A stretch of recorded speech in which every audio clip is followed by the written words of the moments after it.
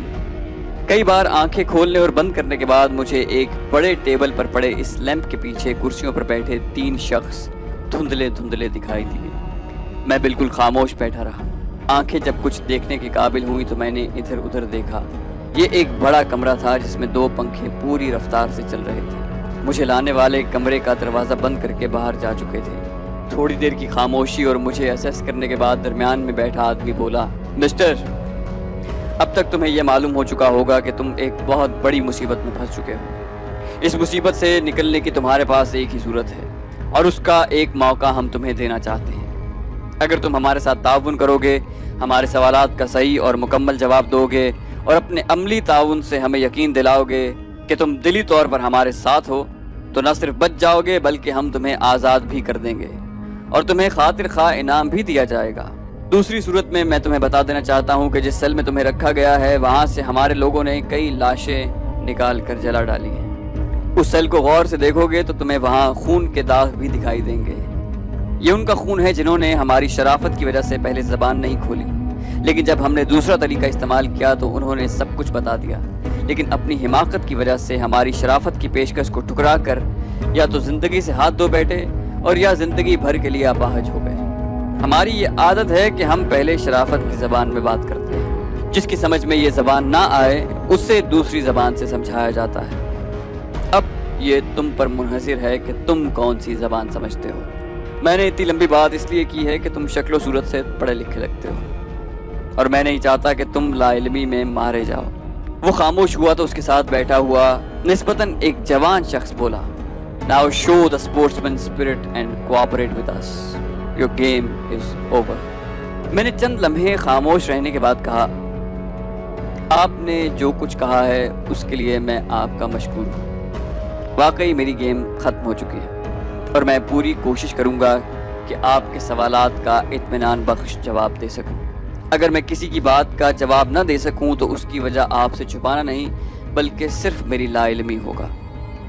اس سے پہلے کہ آپ مجھ سے سوالات پوچھنے کا سلسلہ شروع کریں، میری آپ سے 2 درخواستیں ہیں۔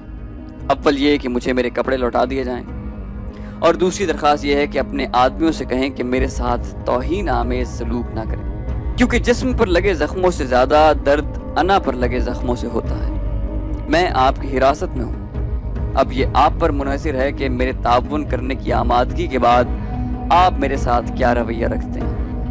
میں خاموش ہوا تو ان تینوں نے آپس میں پھر خسر پھسر کی۔ پھر درمیان والے نے گھنٹی بجائی، باہر سے ایک شخص اندر آیا۔ درمیان والے نے اسے میرے کپڑے اور جوتے لانے کے لیے کہا اور